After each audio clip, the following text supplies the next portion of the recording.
దేనికైనా సరే లిమిట్స్ ఉంటాయి. లిమిట్స్ క్రాస్ అయితే మనిషి బర్స్ట్ అవుతారు. నారా లోకేష్ గారు యువకుడు, యువరక్తం, ఎన్నో ఆటుపోట్లు ఎదుర్కొన్నాడు. ఆయన ఎన్నో కష్టాలు అనుభవించాడు, ఎన్నో అవమానాలు భరించాడు. ఈరోజు సక్సెస్ఫుల్ నాయకుడిగా నిలబడ్డాడు. ఎందుకంటే లోకేష్ గారి గురించి చెప్పాలి అంటే నిజంగా ఆ గట్స్ ఉన్న పొలిటీషియన్స్ చాలా తక్కువ మంది ఉంటారు, అందులో ఆయన ఒకడు. ఎందుకు ఆ మాట అనాల్సి వస్తుంది అంటే ఆయన ఎంచుకున్న నియోజకవర్గం అండి.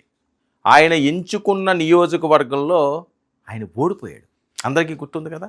కానీ ఆ నియోజకవర్గాన్ని వదలలేదు. ఎందుకు వదలలేదు అంటే ఒక కసి.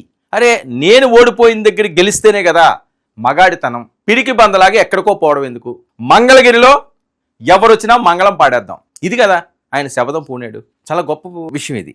ఎవరికి అది వ్యతిరేకంగా ఎవరన్నా అనుకుంటే అనుకోవచ్చు, కానీ వాస్తవం మాత్రం అదే. ఓడిపోయిన నియోజకవర్గంలో నిలబడాలని ఎవరూ సాహసించరండి.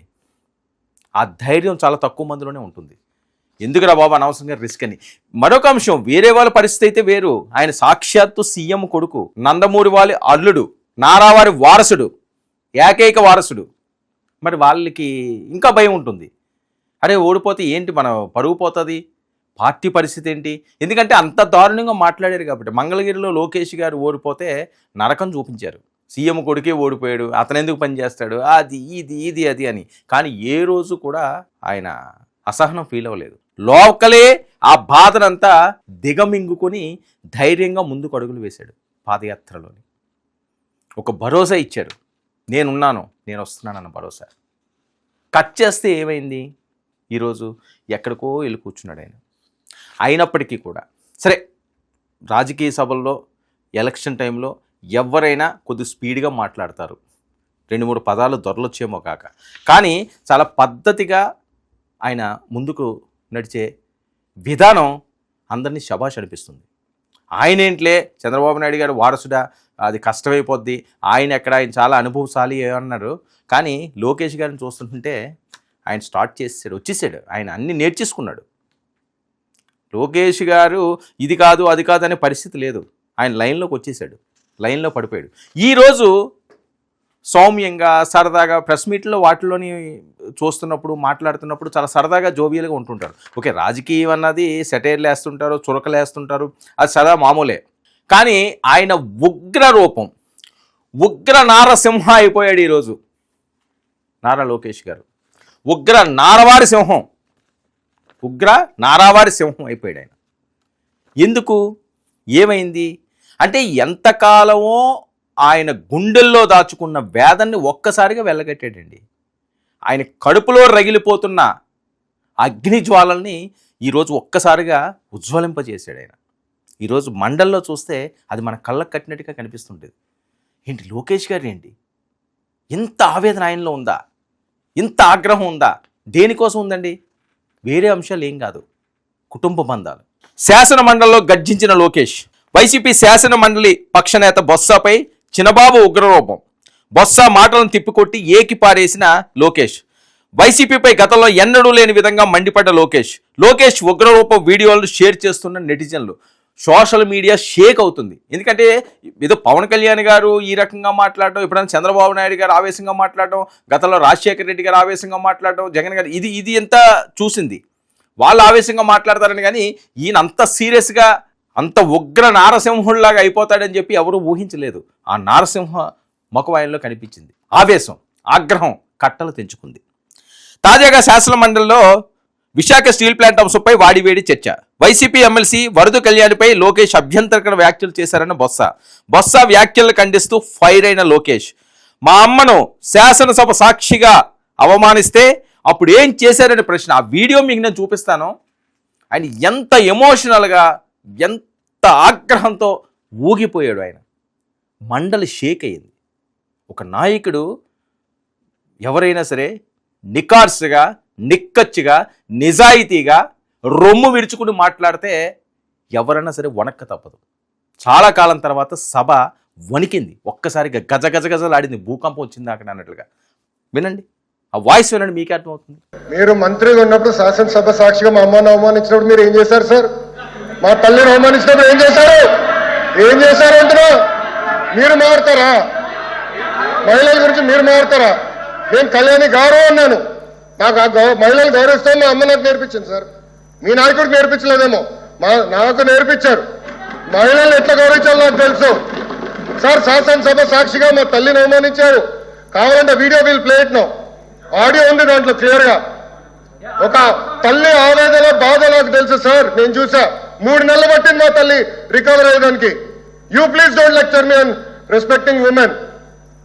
నేను కళ్యాణి గారు అన్నాను, కానీ రికార్డులు లేని మేడం గారు అన్నా. ఏకవచ్చంతో ఏనాడు నేను మాట్లాడలేదు సార్. మాకు చిత్తశుద్ధి ఉంది సార్.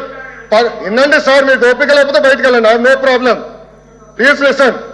మీ తల్లిని అవమానిస్తే మీరు రిటర్న్ మారుతారా? మీ భార్యను అవమానిస్తే మీరు రిటర్న్ మారుతారా? మీరు మాకు లెక్చర్లు ఇస్తారా? నేను మేడం గారు అన్నాను, కళ్యాణి గారు అన్నాను. సార్ ఏమన్నారు? మేడం గారిని అన్నాను. నేను మేడం గారిని ఏనాడు అనలేదు. మహిళ అంటే నాకు గౌరవం సార్. ఆయన ఫార్వర్డ్ రెస్పెక్ట్ ఉంది. అరే మీకేం తెలుసా అట్లా మారుతా లూజ్గా? ఏం మారుతున్నారు తెలుసా మీకు? ఒక తల్లిని అవమానిస్తే ఎంత బాధపడుతుందో మీకు తెలుసా? నేను చూశాను 3 నెలలు, 100 రోజుల బాధ నేను చూశాను. మీరు చూసారా? ఒక మహిళ అవమానిస్తే, శాసనసభ సాక్షి అవమానిస్తే ఎంత కుమిలిపోయిందో నేను చూశాను. మీరున్నారా? మాధవచ్చు మీ తల్లి గురించి మారమంటారా ఈరోజు? ఇదే మీకు నేర్పించింది మీ ఇంట్లో. ఈ రోజు కూడా మీ కార్యకర్తలు ఏం చేస్తున్నారండి? మా మహిళలు వ్యతిరేకంగా పోస్టులు పెడతారా? మా మహిళలకి ఇచ్చి వచ్చే విధంగా పోస్టు పెడతారా? పొరపాటున మా ఒక్క కార్యకర్త భారతిరెడ్డి గారి వ్యతిరేకంగా పోస్ట్ పెడితే జైలుకు పంపించిన ఘనత తెలుగుదేశం పార్టీది. అది మాకున్న చిత్తశుద్ధి, మీలో కాదు. మహిళలు తిడితే ఆనందపడితే వ్యక్తులు మేము కానే కాదు. ఆ రోజు మంత్రిగా ఉన్నాడు ఈయన, నుంచి ఆ రోజు చెప్పాల్సి. సార్ వీడియో నా దగ్గర ఉంది, ఐఎమ్ రెడీ, డిబేట్ చేద్దాం. అరే చైర్మన్ గారి టేబుల్ పైకి వెళ్ళారు సార్, మీరు మారుతారు. ఇదే టేబుల్ మీద నుంచున్నాడు ఒక మంత్రి ఈయన, ఆయన కూర్చుంటున్న టేబుల్ మీద నుంచున్నాడు. కావాలంటే పర్మిషన్ ఇవ్వమని చైర్ విశ్వాసం చూపిద్దాం. మీరు గౌరవం గురించి మాట్లాడతారు, మా పైన. మహిళలు నేను అవమానించానంటారు. మీరు ఏమిన్నారో నా దేవుడికే తెలియాల. నేను చాలా క్లారిటీగా చెప్పాను, మహిళలు అంటే నా గౌరవం, ఏదంటే అది మాట్లాడడానికి నేను లేదు. ఇది లోకేష్ గారు ఎప్పుడన్నా ఇంత ఆగ్రహావేశాలతో, అందులో పాయింట్ ఉందండి, కసి ఉంది, ఆవేదన ఉంది, ఆక్రందన ఉంది, ఆగ్రహం ఉంది. ఒకటి కాదు కదా, అన్నీ అందులో పొందుపరుచుకుని ఉన్నాయి. ఈరోజు బరస్ట్ అయ్యాడు ఆయన. అగ్ని పర్వతంలో ఒక్కసారిగా బగ్గుమన్నాడు ఆయన. ఎంతకాలం ఆయన గుండెల్లో దాచుకున్నాడో, సమయం రాలేదు, ఈరోజు సమయం వచ్చింది. సరైన బుద్ధి చెప్పాడు మండలిలో ఆయన. ఇది వచ్చిన టాకు. ఇక వైసీపీ ఎమ్మెల్సీ వరద కళ్యాణ్పై లోకేష్ అభ్యంతరకర వ్యాఖ్యలు చేసిన బొత్స వ్యాఖ్యలు ప్రకటిస్తూ ఫైర్ అయిన లోకేష్. మనం విన్నాం అది. మా అమ్మను శాసనసభ సాక్షి అవమానిస్తే అప్పుడు ఏం చేశారనే ప్రశ్న, తనను కళ్యాణి గారు మేడం గారు అని మాత్రమే అన్నానన్న లోకేష్ గారు మనం విన్నాం. మహిళలను గౌరవించడం మా అమ్మ నాకు నేర్పింది, మీ నాయకుడికి మీరు నేర్పించారో లేదో చూసుకోండి అంటూ జగన్మోహన్ రెడ్డి గారి మీద కూడా ఆయన మామూలు సెటైర్ లేదు, డైరెక్ట్గా గన్ పేల్చాడు ఆయన. నా తల్లి అవమానించబడినప్పుడు ఆమె రికవరీ అవడానికి 3 నెలలు పట్టిందన్న లోకేష్ గారు. మహిళల గౌరవం విషయంలో వైసీపీపై మండిపడ్డ లోకేష్, మహిళలను కించపరుస్తూ వైసీపీ వాళ్ళు సోషల్ మీడియాలో పోస్టులు పెడుతున్నారని ఆవేదన. తాము అలా చేసిన సొంత కార్యకర్తను జైలుకు పంపామని అన్న లోకేష్, వైసీపీ తీరుపై విరుచుకుపడుతున్న నెటిజన్లు, మహిళల పట్ల గౌరవం గురించి మాట్లాడడానికి వైసీపీ అర్హత లేదంటున్న నెటిజన్లు, సోషల్ మీడియాలో వైసీపీ తీరును ఖండిస్తూ పోస్టులు. గతంలో మహిళల గురించి దారుణమైన కామెంట్స్ చేసిన వైసీపీ లీడర్స్, టీడీపీ జనసేన పెద్దల కుటుంబాలను దూషించిన వైసీపీ లీడర్స్, జనసేనాని పవన్ కళ్యాణ్ గారిని కూడా లకారం భాషలో దూషించిన ద్వారంపూడి చంద్రశేఖర్ రెడ్డి. వాడు ద్వారంపూడి చంద్రశేఖర్ రెడ్డి ఏంటి, లేకపోతే అనిల్ యాదవ్ ఏంటి, రోజా గారు ఏంటి, ఎంతమంది ఎన్ని రకాలుగా మాట్లాడారు. లోకేష్ పుట్టుకను అవమానించిన వల్లభనేని వంశీ, పచ్చి బూతులతో చెలరేగిన శ్రీరెడ్డి, కొడాలి నాని, బోరుగడ్డ అనిల్, అడ్డు అడుపు లేకుండా రెచ్చిపోయిన వైసీపీ సోషల్ మీడియా కార్యకర్తలు, ఏ రోజు తమ పార్టీ శ్రేణులు బూతులను ఖండించని జగన్మోహన్ రెడ్డి గారు అంటూ నెటిజన్లు విరుచుకుపడుతున్నారు. బూతులు ఎక్కువ మాట్లాడితే పెద్ద పోస్టులు ఇచ్చారంటూ కూడా వాళ్ళు సెటైర్లు వేస్తున్నారు. గతాన్ని ఎందుకు మర్చిపోయారండి?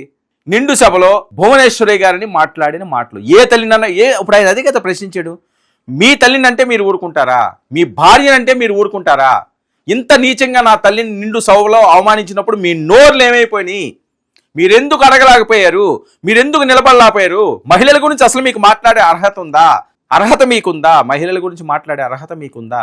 అర్హత ఉండే మాట్లాడుతున్నారా? ఆ రోజు ఏమయ్యారు? నా తల్లి 100 రోజులు మదన పడింది, నలిగిపోయాం, పైకి మాట్లాడుకోలేం. ఏమని మాట్లాడాలి? ఏమని చెప్పాలి? మా ఆవేదనని, మా ఆక్రందనని. నా తల్లి 3 నెలలు మదన పడింది, కుమిలిపోయింది, మీరా మాతో మాట్లాడతారు అని చెప్పి ఆయన మాట్లాడిన తీరు అంటే లోకేష్ గారిలో ఈ రూపం కూడా ఉందా? ఆయన ఇంకా ఏవో పాఠాలు నేర్చుకుంటున్నాడు, సౌమ్యంగా వెళ్తున్నాడు అనుకుంటే అనవసరంగా ఎవరిని కెలక్కూడదు. ఈ లెక్కను చూస్తుంటే లోకేష్ గారు ఈరోజు మాట్లాడిన మాటలు సభ్య సమాజం ఆయన వైపు చూసేలా చేస్తున్నదండి. ఒక్కసారిగా ఫోకస్ అంతా కూడా లోకేష్ గారి మీదకి వెళ్ళిపోయింది. సో ఎప్పటికైనా సరే రాజకీయ నాయకులు కాస్త అదుపు పెట్టుకోండి, ఆ నోటి దురదను తగ్గించుకోండి. ఏదైనా పాలసీల ప్రకారంగా ఉన్న రాష్ట్ర ప్రజల కోసం మంచి మాట్లాడదాం అనుకున్నా ఆ రకంగా మీరు వెళ్ళండి, ఆ రకంగా మీరు మాట్లాడండి. అంతేగాని మహిళలను అడ్డు పెట్టుకొని ఎవరు కూడా ఈ చెత్త రాజకీయాలు, ఈ పనికిమాలిన రాజకీయాలు, ఈ పరికిమాలిన మాటలు, ఈ సిగ్గులేని నిస్సిగ్గుగా మాట్లాడే ఈ పరిస్థితి నుంచి బయటికి రావాలి. లేకపోతే ప్రజలే బుద్ధి చెప్తారు. ఆ ప్రజలు బుద్ధి చెప్తే ఎంత దారుణమైన అవమానంతో మనం కుంగి కుసించిపోవాలో వేరే చెప్పాల్సిన అవసరం లేదు. ఒక్కసారిగా దెబ్బ తగిలిందంటే ఆ పరిస్థితి తెచ్చుకోవద్దు. మరొకసారి నారా లోకేష్ని నారసింహగా చెయ్యొద్దు. ఇది నెటిజన్లు ఇస్తున్న సూచన.